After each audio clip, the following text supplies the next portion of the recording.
तुम लोगों को क्या लगा मैं यहाँ पर नहीं हूँ? तुम लोगों की हिम्मत कैसे हुई यहाँ पर आने की? अब तुम दोनों जिंदा नहीं बचोगे, मैं तुम दोनों को मार डालूंगा। नमस्कार दोस्तों। जुएल नाम का एक लड़का काफ़ी समय से ये सोचता था कि मैं अपनी नानी के गांव जाऊं, उनके साथ थोड़ा टाइम स्पेंड करूं, गांव की थोड़ी दुनिया एक्सपीरियंस करूं, क्योंकि ये आसाम के एक शहर में रहा करता था और काफ़ी समय से ऐसे सितारे बैठ ही नहीं रहे थे कि वो अपनी नानी के गांव जा पाए। नानी जी के गांव में एक इसका बहुत अच्छा दोस्त भी रहता था जिसका नाम था नयन। जब कभी भी ये नानी जी के गांव जाता था, नयन से मिलता जुलता था, घूमता फिरता था, उसके साथ एंजॉय करता था गांव की लाइफस्टाइल को। लेकिन अपने दोस्त से मुलाकात हो ही नहीं पा रही थी। लेकिन एक दिन कुछ ऐसी सिचुएशन क्रिएट होती है कि ये नानी जी के आसाम के उस छोटे से गांव में पहुंच जाता है और अपने दोस्त नयन से मिलता है। नयन से मिलने के बाद इसे उस गांव के बारे में एक विचित्र बात पता चलती है जो पहले पता नहीं थी। फिर इसकी ज़िंदगी में एक ऐसा मोड़ आता है, इस कहानी में एक ऐसा ट्विस्ट आता है कि जिसे सुनकर आप लोग के रोंगटे खड़े हो जाएंगे। इस कहानी को पूरी डिटेल में आइए जिया की ज़ुबानी जानते हैं। तो जुएल नानी जी के घर पहुंच तो जाता है। वहाँ पे नयन से जाते से पहले दिन ही, जिस दिन वो नानी जी के घर में कदम रखा था, फटाफट पानी पिया था और जल्दी जल्दी जो खाना था वो खाया था। और नयन का घर उसके घर के बाजू में ही था, नानी जी घर के बाजू में। उसके घर जाता है। नयन इसको देख के बहुत ज़्यादा खुश हो जाता है, बोलता है कि जुएल तो इतने टाइम बाद आया है। वाह यार, मतलब मैं भी बोर हो रहा था, सोच रहा था कि इस गर्मियों की छुट्टी मेरी ऐसी बोरिंग बोरिंग जाएगी, क्योंकि मेरा इस गांव में कोई बहुत अच्छा दोस्त है नहीं और तू मेरा बेस्ट फ्रेंड है। भले ही हम साथ में नहीं रहते हैं, ज़्यादा बातचीत नहीं होती है, साल में एक बार ही बातचीत होती है, लेकिन जो बॉन्डिंग तेरे साथ है ना, वो बॉन्डिंग किसी और के साथ मैं शेयर कर ही नहीं सकता। तू मेरा बेस्ट फ्रेंड है। मतलब इनकी उम्र कितनी रही होगी? इनकी उम्र उस टाइम पे थी 16 साल की। अच्छा, मतलब तुम बता रही हो, उससे ये समझ में आ रहा है कि जुएल गर्मियों की छुट्टी में नानी जी के गांव गया था। हाँ। फिर तो उस 2 साल पहले घटना है, 16 साल की उम्र थी दोनों की। और उस उम्र में ना बच्चों का दिमाग थोड़ा बहुत ज़्यादा ही चलता है। जो 15-16 साल से लेके 18 साल तक की उम्र होती है, उस उम्र में लड़के हो या लड़कियां, उस उम्र में कुछ अलग करने की कोशिश करते हैं, हर चीज़ में घुसने की कोशिश करते हैं, हर चीज़ में उंगली करने की कोशिश करते हैं। तो इन लोगों को भी अलग अलग एक्सपीरियंस करना बहुत ज़्यादा पसंद था। अलग अलग जगह घूमने जा रहे हैं, फिरने जा रहे हैं, ये सब चीज़ें भी इनको पसंद था। लेकिन जैसे कि जुवेल आया था और बड़ा हो गया है, 16 साल का हो गया है, तो जो ये था अपना नयन, उसको क्या बताता है कि भाई इस साल ना अपने गांव का माहौल उतना अच्छा नहीं है। तो बोलता है अपना जुएल कि क्यों, अच्छा क्यों नहीं है? तो नयन बोलता है कि यार, जो अपने गांव के पास वो जो एक बरगद का पेड़ नहीं है, तो बोलता है ये जुएल कि हाँ हाँ, जहाँ पे हम हमेशा खेला करते थे दोपहर के टाइम में, जब भी मैं आता था। बोलता है नयन कि हाँ, वही बरगद का पेड़, वहाँ पर आज के डेट में कोई दिन में भी नहीं जाता, रात तो बहुत दूर की बात है। तो जुएल बोलता है क्यों उस पेड़ के नीचे लोग नहीं जाते हैं, लोगों ने जाना क्यों छोड़ दिया है? तो नयन बोलता है कि भाई वो जो पेड़ है ना, उस पेड़ पे पता नहीं कहाँ से एक जिन्न आ गया है और जिन्न ने अपना बसेरा बना लिया है। तो जुएल बोलता है तुझे कैसे पता कि वहाँ पर जिन्न ही रहता है, कोई और शक्ति नहीं रहती, और कैसे पता कि बसेरा बना लिया है?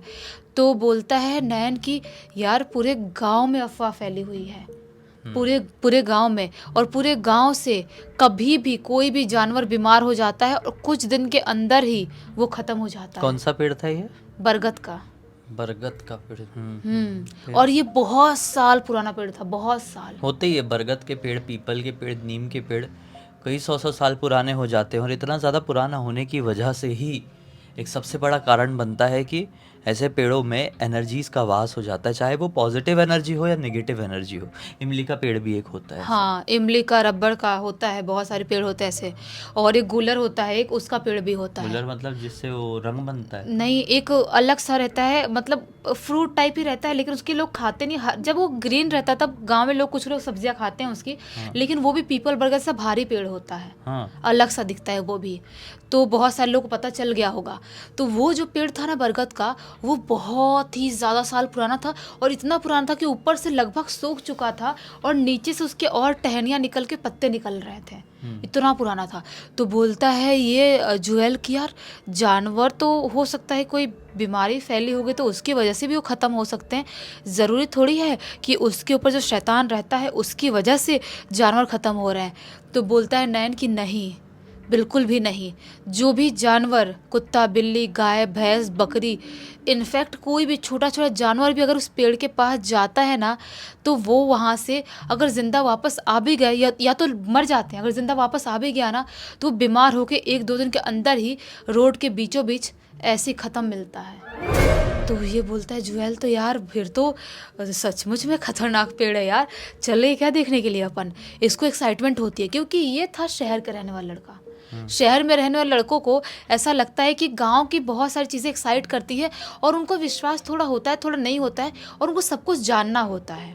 तो ऐसे जुएल को जानना ही था। नैन बोलता है नहीं नहीं भाई, पागल हो गया है क्या, हम नहीं जाएंगे उस पेड़ के पास, कोई भी दिन में भी नहीं जाता, अभी तो दोपहर का टाइम हो रहा है। तो बोलता है जुएल प्लीज़ यार चलना, यार चलना। तो बोलता है नहीं नहीं नहीं भाई, नहीं मैं नहीं जाऊँगा, मैं नहीं जाऊँगा। तो चल तुझे गाँव घुमा देता हूँ भले ही, लेकिन मैं वहाँ नहीं जाऊँगा। ये दोनों गाँव में जाते हैं, गांव में घूमते फिरते हैं। एक और नानी के उम्र के लोग थे, बूढ़े बूढ़ी लोग जो थे, उन लोगों से थोड़ा बहुत बात करते हैं और उनसे भी जुएल कंफर्म करता है, पूछता है कि क्या सचमुच में वो जो बरगद का पेड़ है पुराना वाला, उस पे जिन रहने लगा है। तो गांव के जो बूढ़े बूढ़ी थे वो लोग क्या बोलते हैं कि हाँ बेटा रहने लगा है, और तुम लोग बच्चे हो, तुम लोग जवान हो, और अभी अभी तुम लोग की 15-16 साल की उम्र चल रही है। इस उम्र में लोगों को बहुत एक्साइटमेंट होती है कुछ कुछ करने की, लेकिन तुम लोग मत जाना वहाँ पे, तुम्हारी भलाई इसी में है, क्योंकि वो नॉर्मल लेवल का शैतान नहीं है। एक बार वो किसी को देख भी लेना, वो उसका मरना तय ही है। तो ये बोलता है जुएल हाँ हाँ नानी मैं नहीं चाहूँगा, गांव के नानी है तो नानी ही बोलेंगे ना जितने भी बूढ़े लोग हैं। एक बूढ़ी आंटी थी, उनको बोलता है नहीं नानी मैं नहीं जाऊँगा, मैं तो घर ही जा रहा हूँ, हम लोग घूम ले, गांव आप लोग से मिलने आए थे। तो नैन और जुएल उधर से उस नानी घर से अपने घर की तरफ आने लगता है। तो जुएल बोलता है यार तू नैन क्यों ये ऐसी हरकत कर रहा है यार, इतना क्यों डरना है तुझे, अगर अपन चल लेंगे, थोड़ा सा देख लेंगे, एक्सपेरिमेंट कर लेंगे तो क्या हो जाएगा, और तुझे क्या लगता है कुछ हो जाएगा अपना। मैं ना क्या बोलता हूँ, चाकू लेके चलेंगे, चाकू लेके चलेंगे ना तो कुछ नहीं होगा, और वो जो शक्ति रहेगी ना अपने पास नहीं आएगी, तो इतना टेंशन मत ले। तो नैन बोलता है कि क्या तू श्योर है, चाकू से शक्तियाँ दूर रहती हैं, नहीं आती हैं। तो जुएल बोलता है हाँ यार नहीं आएगी, अपन ना रात में चलते हैं। तो नैन बोलता है नहीं नहीं यार, कल दोपहर में, दिन में चल लेंगे, भले ही रात में क्यों जाना है। तो जुएल बोलता है नहीं नहीं नहीं नहीं, तू समझ नहीं रहा है, मैं अपना मोबाइल लेके चलूँगा, मेरे मोबाइल में रात का भी कोई भी अंधेरे की चीज़ें कैप्चर हो जाती है, और अपन वीडियो बनाएंगे पूरे गांव का और उस पेड़ का, और सचमुच में कुछ दिखा तो कैप्चर तो हो ही जाएगा, मैं अपने दोस्तों के सामने दिखा के शाना बनूंगा, और नहीं दिखा कुछ अगर तो फिर तो कोई बात ही नहीं है, गाँव वालों को प्रूफ कर देंगे कि यहाँ पे कुछ है ही नहीं, बस वहम है सबका। तो नैन बोलता है तो सही बोल रहा है, मतलब ऐसा हो सकता है, चाकू से बच सकते हैं अपन। तो जुएल बोलता है हाँ यार बच जाएंगे। नैन का मतलब जो बोला था बोलो ब्रेन वॉश हो गया था जुएल के बोलने की वजह से। तो वो ये अपने अपने घर चले जाते हैं, और ये लोग जैसा डिसाइड किए थे कि रात के लगभग 11:30 बजे हम लोग मिलेंगे जब सब लोग सो जाएंगे। नाना नानी सब लोग सो गए हैं, और जुएल अपने घर से बाहर निकलता है और घर के बाहर वाले द्वार पे वेट करने लगता है कि अभी नैन आएगा। 10-15 मिनट में नैन आ जाता है, लगभग 11:45 बजे का टाइम हो गया था, लगभग अब 10-15 मिनट में 12 बजने ही वाले थे। आ गया नैन, और जुएल दोनों आराम से निकल जाते हैं उस पेड़ के पास जाने के लिए। पूरे गांव में सन्नाटा फैला हुआ है, कोई भी इंसान नहीं जाग रहा है, सिर्फ और सिर्फ दूर दूर से कुत्तों की भौंकने की आवाज़ सुनाई दे रही है, कोई बकरियां है जो मैं कर रही है। अलग सा सन्नाटा वाला सुनसान माहौल फैला हुआ था। मतलब जब भी जुएल इस गांव में आया था ना, पहले भी ये बहुत ही छोटा सा गांव था, कभी भी इतने रात में वो बाहर नहीं निकला था। जब भी ये लोग घूमते खेलते थे हद से 7-8 बजे तक, उसके अलावा इतनी रात में ना नैन निकला था ना जुएल निकला था। दोनों को अंदर अंदर थोड़ा थोड़ा डर तो लग रहा है, लेकिन चलते चलते धीरे धीरे ये लोग उस पुराने से भूतिया बरगद के पेड़ के पास पहुंच जाते हैं। वहाँ पर जब पहुँचते हैं अचानक से नैन को याद आता है। बोलता है जुवेल तूने चाकू रखा है ना, कितनी बड़ी चाकू दिखा ना मुझे। बोलता है जुवेल अरे अरे यार नैन मैं ना भूल गया, मुझे याद ही नहीं रहा यार, मैं तो भूल गया बिल्कुल, मैं चाकू लेके आ ही नहीं पाया। जान देना कुछ नहीं होता है, मोबाइल तो है ना, कुछ नहीं होता है। तो वो बोलता है नैन की क्या क्या बात कर रहा है तू, मैंने तेरे ऊपर भरोसा किया था और चाकू लेके आना चाहिए था ना यार, अब हमारे साथ कुछ भी हो सकता है, हम पेड़ के नीचे आ गए। तो बोलता है जुएल कि देख पेड़ के नीचे आ भी गए हैं, अपन को कुछ महसूस हो रहा है, नहीं हो रहा है ना यार, मतलब यहाँ पे कुछ है ही नहीं, तो इतना टेंशन क्यों ले रहा है भाई, तू मत सोच इतना। जुएल नैन को समझाता है, नैन को भी थोड़ी सी हिम्मत आती है, सोचता है कि हो सकता है कुछ नहीं होगा, गांव वालों ने इतना डरा दिया इसलिए मैं डर रहा हूँ, कोई बात नहीं, कुछ नहीं होगा। नैन बोलता है जुएल चले आगे पेड़ के नीचे, तो तू घूम लिया देख लेना, चले अब। तो जुएल बोलता है नहीं यार अभी तुरंत कैसे चले जाएंगे, तुरंत कैसे पता चलेगा, तुरंत आए हैं, उस आत्मा को पता भी चला होगा कि नहीं हम लोग आए हैं, अगर होगी तो अपन, मैं कैमरा चालू रखता हूँ, अपन बैठते ही यहाँ पे थोड़ी देर तक। तो ये बोलता है नैन की कि क्या क्या बात कर रहा है, ये चबूतरे पे बैठेंगे, बरगद के पेड़ के नीचे चबूतरे पे। तो जुएल बोलता है हाँ यार बैठना, उसको खींच के ऐसे बैठा लेता है। ये लोग वहाँ पर बैठ जाते हैं। लगभग 12 साढ़े 12 का टाइम हो रहा है, उस भूतिया पेड़ के नीचे बैठे हुए हैं। 10 मिनट बीत गए, 15 मिनट बीत गए, 1 घंटे बीत गए, कुछ भी आवाज़ या कोई भी इनको एक्टिविटी समझ में नहीं आती है। अब लगभग टाइम हो जाता है 1-1:30 बजे का।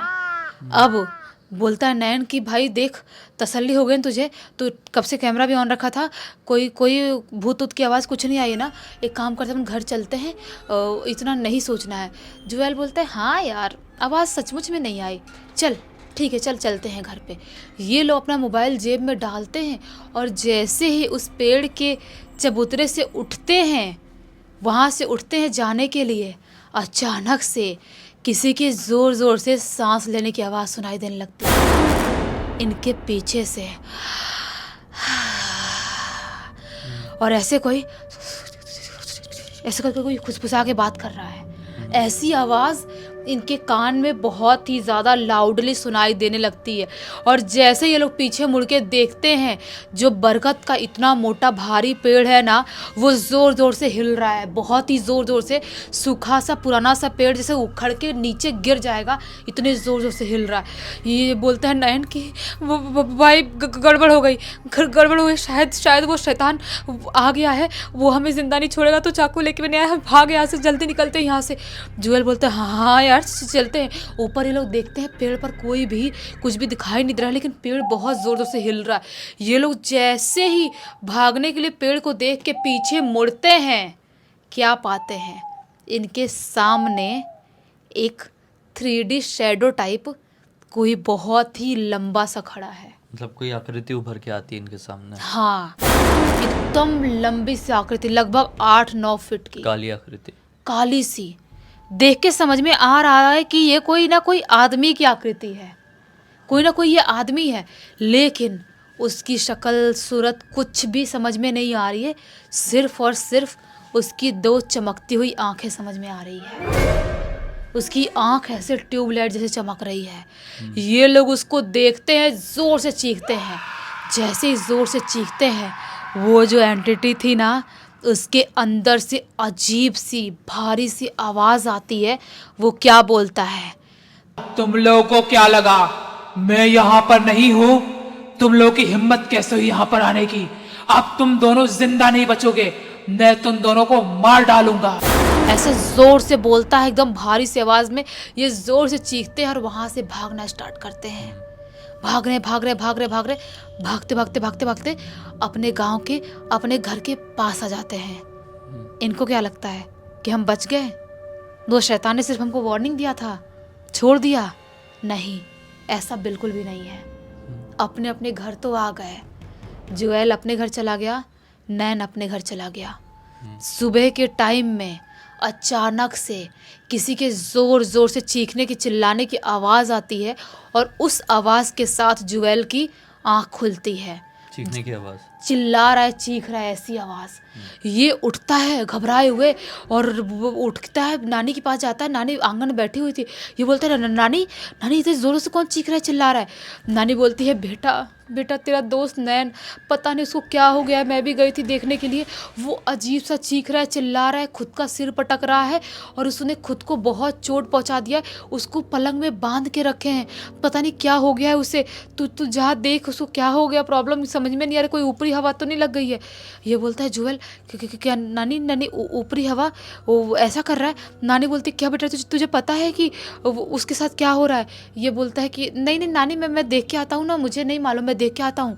ये भागते हुए नैन के घर जाता है। नैन के घर जाता है और जैसे ही उसके बेडरूम में पहुंचता है, उसके घर वाले उसके हाथ पैर ऐसे बेड में बांध के रखे हैं और वो बेड पे ऐसे पड़ा हुआ है, आँख खोले खोले, मुंह से लार निकल रहा है और उसकी पूरी, बोलते हैं ना, उसके पूरे शरीर पर चोट के निशान है। चोट के जैसे किसी ने बहुत बुरी तरह से मारा हो, ऐसे उसकी बॉडी पे निशान है। वो देखता है, जुएल बोलता है, नैन क्या हो गया तुझे भाई, तू ऐसा क्यों पड़ा हुआ है? और जैसे ये बात बोलता है, जुएल उसके सामने आकर खड़े होता है। वो जोर से झटके में से उठ के बैठ जाता है। नैन जो अभी तक लेटा हुआ था, ऐसे आँख खोल के मुंह से झाग निकल रहा है, वो ऐसे उठ के बैठ जाता है और जुएल को देख के जोर से चीखता है, बोलता है, तुझे क्या लगा था तू बच जाएगा और ये लड़का बच जाएगा? मैं इसे आज आज शाम तक अपने पास लेके चला जाऊंगा और तुझे भी नहीं छोड़ूंगा, तुम दोनों को मार डालूंगा। इतने जोर से चिल्लाता है नैन और जोर से अपने बॉडी के साथ ही पलंग को ऐसे ऊपर उछालता है और उछाल कर से गिरा देता है। इतनी ज़्यादा ताकत एक 16 साल के लड़के के अंदर कैसे आ गई? इतनी ताकत कि वो पलंग को अपने बॉडी के साथ हवा में उछाला और नीचे गिराया। जैसे ये पटकता है, उसकी जो पलंग था वो भी थोड़ा बहुत टूट जाता है। पूरे घर वाले लोग सब इकट्ठे होते हैं, आसपास के लोग उसको कैसे कैसे करके बांधते हैं। और जो जुएल है वो बताता तो है इनके घर वालों के हम लोग कहाँ कहाँ गए थे, सारी चीज़ें। घर वाले लोग तांत्रिक बाबा को भी बुलाते हैं, झाड़ फूँक करने की कोशिश भी करते हैं, लेकिन बहुत लेट हो चुके थे। तांत्रिक बाबा आते हैं, झाड़ फूँक करते हैं, बोलते हैं कि मैं तो क्या, दुनिया की कोई भी ताकत इस लड़के को नहीं बचा सकती। ये बोलते हैं, रोने लगते, बोलते, बाबा जी आप कैसी बात कर रहे हो, वो बचाओ, आप कुछ करो, कुछ तो बताओ आप।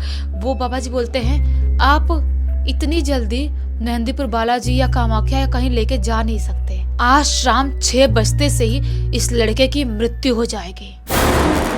बाबा जी ऐसा बोलते हैं, पूरे घर में चीखना चिल्लाना रोना चालू हो गया। बाबा जी को इसकी नानी बोलती है जुएल की, बाबा जी ये भी साथ में गया था, इसका कुछ करो आप। बाबा जी बोलते हैं, इसका तो मैं झाड़ फूँक कर रहा हूँ, इसे मैं तावीज़ भी पहना देता हूँ और जितनी जल्द से जल्द हो सके इसको तुम भेज दो, कोई शहर भेज दो, यहाँ से इस गांव से दूर भेज दो। नानी तुरंत फ़ोन करती है और गाड़ी बुलवा के इसको शहर भेज तो देती है, लेकिन शाम के 7 बजे नानी का फ़ोन जाता है जुएल को कि तेरा दोस्त नैन इस दुनिया में नहीं रहा, उसकी मृत्यु हो गई है। मुझे ये समझ में नहीं आ रहा है कि उसमें नैन के साथ ही इतना ज़्यादा खतरनाक क्यों घटा, मतलब क्योंकि नैन बहुत ज़्यादा डर रहा था पहले से ही, और डर उसी इंसान पे हावी होती है जो इंसान सबसे ज़्यादा डरपोक हो। वो कहते भी है ना कि जो डर गया समझो मर गया। हाँ, इसलिए ऐसी कोई सिचुएशन आपके सामने पड़ जाए तो सिचुएशन से घबराए ना। बेहतर ये है कि ये सोचे कि हम उस सिचुएशन से बाहर कैसे निकले, ना कि डर के वहीं पर अटक जाए, वहीं पर रह जाए। अब फिजिकली तो वहाँ से निकल सकते, लेकिन मेंटली अटक गए वहाँ पे तो गया काम। इस पूरी पूरी घटना की जानकारी किसके थ्रू मिली है? इस पूरी पूरी घटना की जानकारी जुएल ने ही लिख के भेजा है और उसने बोला है कि मैं आज 2 साल हो गए, आज भी खुद को ही वैसा गंदा ठहराता हूँ, खुद को ही दोषी ठहराता हूँ कि मेरी वजह से मेरा दोस्त इस दुनिया में नहीं है। क्या कह सकते हैं, जो होनी रहती है, मैं हमेशा कहता हूँ वो होके ही रहती है, उसे कोई रोक नहीं सकता, किसी ना किसी रूप में वो घट ही जाता है। तो बस इसी एक नोट के साथ इस कहानी का अंत कर देते हैं हम। तक इस वीडियो को देख लिए हैं तो लाइक ज़रूर कर देना, चैनल को सब्सक्राइब करके बेल आइकन दबा के ऑल के ऑप्शन में क्लिक करना, क्योंकि इसी तरह के हैरान कर देने वाले खौफनाक वीडियोस डेली आप लोग सामने लेके आते रहते हैं। इंस्टाग्राम की लिंक इस वीडियो के डिस्क्रिप्शन बॉक्स में मिल जाएगी, क्लिक करके डायरेक्टली वहाँ पर पहुँच जाना। और इसी तरह की कोई भी कहानी, टॉपिक या जानकारी आप लोग के पास भी है तो लिख भेजना, हो सकता है हमारा अगला वीडियो कल आपके हिसाब से बन रहा हो। तो चलिए कल फिर से मिलते हैं, तब तक के लिए बहुत बहुत धन्यवाद। आपका दिन शुभ हो।